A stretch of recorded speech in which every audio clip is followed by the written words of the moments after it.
Hey guys, so just a really quick update. I haven't really read much in the past couple of days. I've been feeling a bit burnt out, and even though it's 1 a.m. right now, I'm in the mood to do a bit of reading. So, rocking my Harry Potter theme, and the cat has decided to join. Hello. Say hi, Tig. Tig. Over here, babe. Over here. Look. Look. Look, there's Tig. Hi, Tig. See, look. So yeah, rocking the Hogwarts shirt in my house colours. I have a nice mug of hot chocolate in my Hogwarts mug.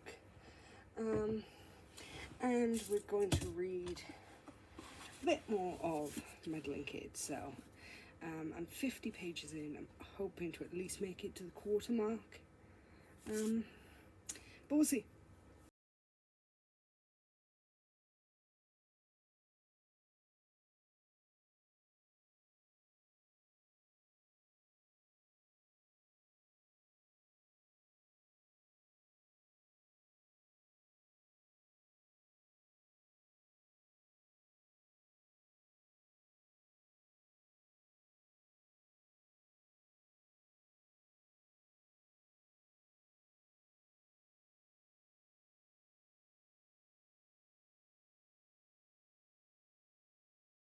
I'm now a quarter of the way through Meddling Kids. Nothing too spooky has happened yet. We've had a couple of weird scenes, like Nate, who's been committed to an asylum. They help him escape in the most Scooby-Doo fashion ever, and it was hilarious. He actually hallucinates Peter, who we know is dead. He died of a drug overdose or he killed himself. They're not sure. But he's hallucinating Peter, and they have conversations. And some of them are really funny. Like, the two girls, Carrie and Andy, are having a discussion, and Peter comments that he can almost taste the sexual tension between the pair. And he makes the comment, like, it smells like something I'm really familiar with, and Nate's response is embalming fluid, which is a dark joke, but it did make me laugh, especially Peter's response to it. So we've got the original gang, if you count Ghost Peter. Nate hasn't told the girls yet that he sees Peter, but if you count Ghost Peter, the whole gang is back together again with the great-grandson of the original dog. And they've just spent, close to 45-ish hours driving virtually non-stop through the states to get back there. So now they're back. I can expect the creepy stuff to start picking up soon. So yeah, not too much to update you on. A lot of character building, history, relationships. One question I do have is Ghost Peter a hallucination of Nate's mind, or is he something darker? And what the hell was going on at Sleepy Lake?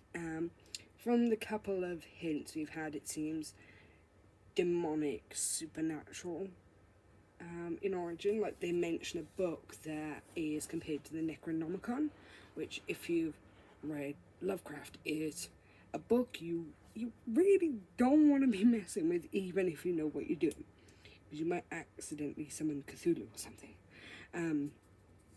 So I'm excited to see where that goes. Creepy books are always my thing. I love creepy books.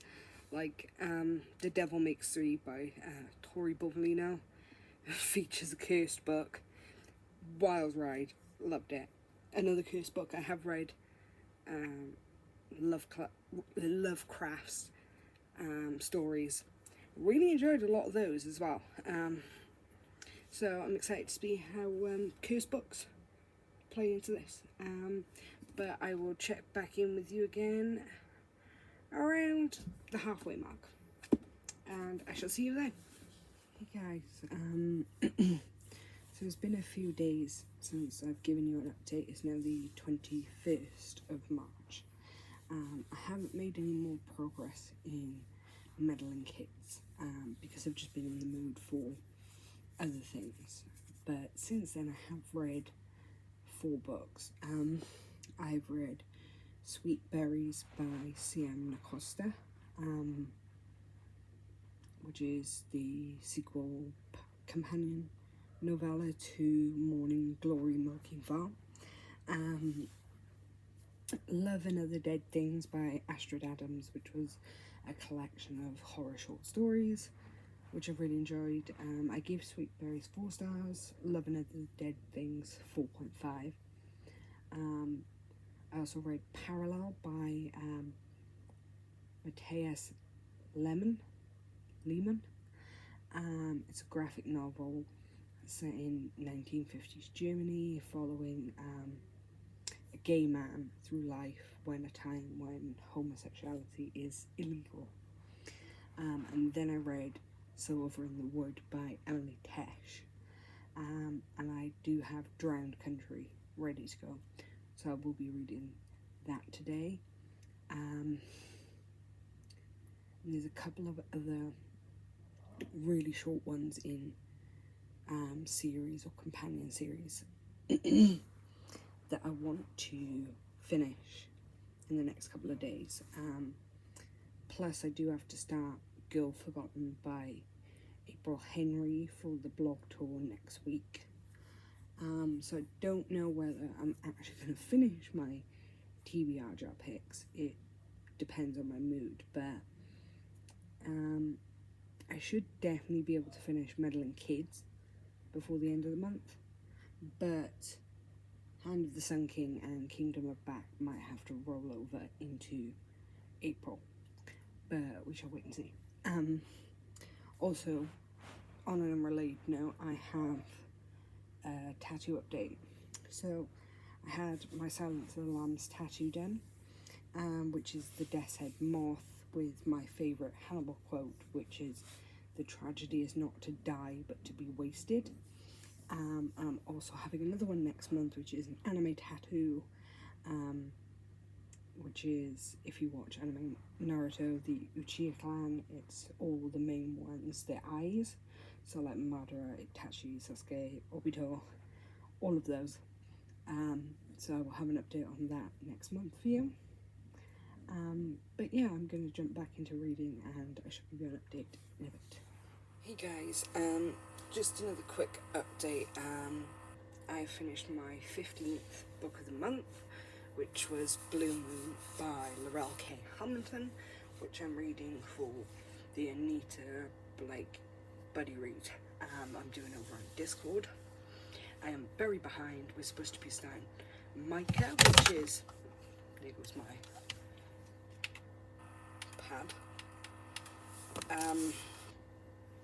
We're supposed to be starting Micah in April, which is book 13, and I've just finished book 8, and it's the 25th of March, and I do have to read Girl Forgotten by April Henry in the next 3 days for the blog tour, but that is less than 300 pages, so I should be able to bang that out in a day. So basically in the next week I need to read Obsidian Butterfly, Narcissus in Chains, Cerulean Sins, and another one. Basically to catch up on Anita Blake. So when my April TBR goes up, I haven't mentioned those in that video, but they will be on there because Micah is the April read, so I need to catch up to be able to read Micah at some point in April. Blue Moon was a great entry. The first kind of 5 books, Anita is bouncing back and forth between her love interest, but she's set on remaining celibate until marriage, which got old really fast, but then she breaks that celibacy with Jean-Claude in book 6, The Killing Dance, and she actually had, you know, a love scene with her other love interest, Richard, in this book.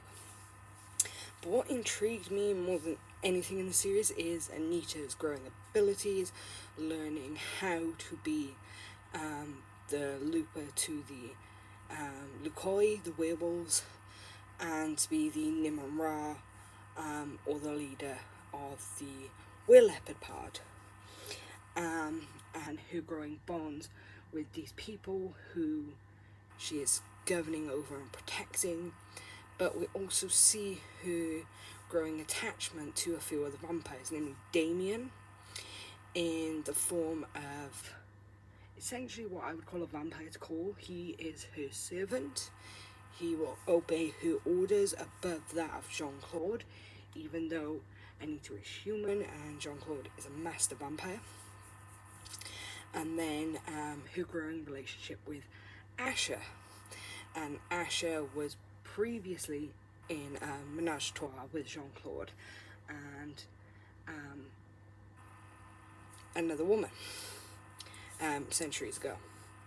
So she gets memories of Jean-Claude being with Asher, which is influencing her own emotions, but we also see Anita herself, separate of the bond, developing attachments to Asher.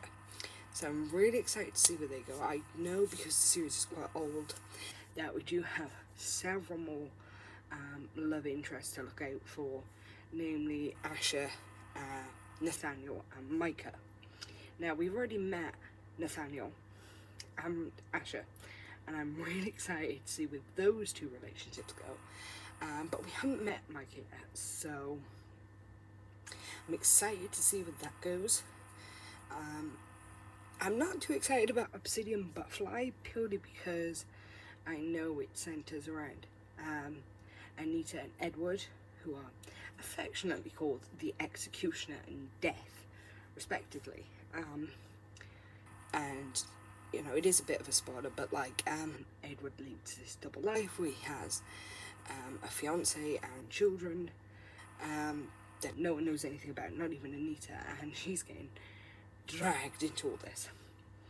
The series at this point is also taking a much darker turn, as Anita is having several crises within herself. Surprisingly, never a crisis of faith. Her faith is something she stays very strong to and accepts, even when she doesn't understand it. Like, she literally banishes a demon with prayer, and crosses into the magic circle, because it's designed to keep evil inside of it. And because she is allowed to enter the circle, regardless of being a necromancer and summoning the dead, dealing with the dead, and killing quite a lot of things, in her mind that means, like, God must be okay with what I'm doing, otherwise I wouldn't be allowed to enter the circle. But she's having a lot of crises, and especially towards the end of Blue Moon, there's a lot of really traumatizing stuff that happens to certain characters.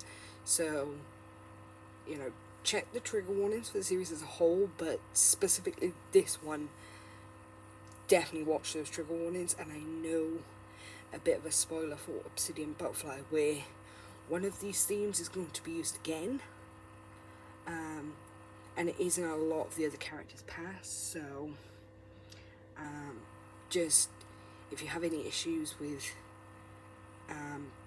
SA and PTSD related to SA, then be very, very wary going into this book. Like, I'm a survivor of SA myself, but I didn't find it to be triggering because you don't see any of it. Basically, it's mentioned that it's happened to these characters, but you don't see any of it, and it's not gone into detail on. So if it stays that way, I shouldn't have an issue with it. But yeah, so that was just my little update. I'm now going to be reading on my Kindle Girl Forgotten, and potentially Obsidian Butterfly before the end of the month. The Anita Blake books I can read pretty quickly, so I'm hoping if I can finish Girl Forgotten today on the 25th, I can start Obsidian Butterfly, at least start it today, and then it shouldn't take me more than a day or two to read that, which means I can get to Narcissus in Chains before the end of the month, and then I only have 2 books to catch up on before reading Micah with the group. That being said, I do have a blog on the 1st of April, which is The Last Sunset in Eterna, that I also have to get to before the end of the month. And then I've just got a bunch of other books on my TBR for April, but being as I'm going to read at least 17 books this month, I'm at 15 now. Girl Forgotten will be 16, Last Sunset in Eterna will be 17, and if I can read Obsidian Butterfly and Narcissus in Chains, that takes me up to 19 books this month. So yeah, just stay tuned and we shall see where it goes.